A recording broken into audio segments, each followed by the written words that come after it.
Lionel est arrivé en Belgique il y a presque 30 ans à la suite de la révolution roumaine dans les années 90.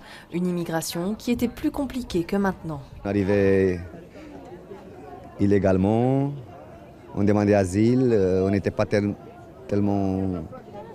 Tout au début, on est resté sur petit château. C'était pas comme maintenant. Maintenant, on veut trouver travail, le marché était libre. Donc c'est plus facile.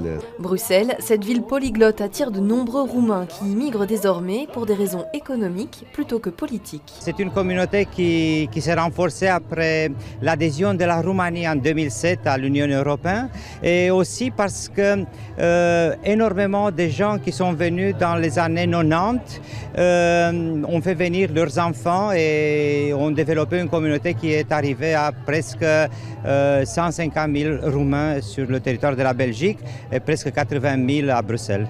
Constantin et sa famille sont arrivés il y a 5 ans à Bruxelles.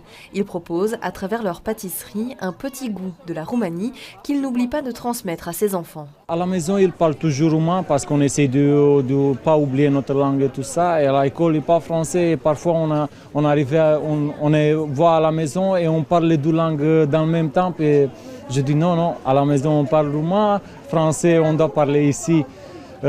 C'est un petit peu différent parce que la culture roumaine, c'est tout différent par rapport à la culture belge.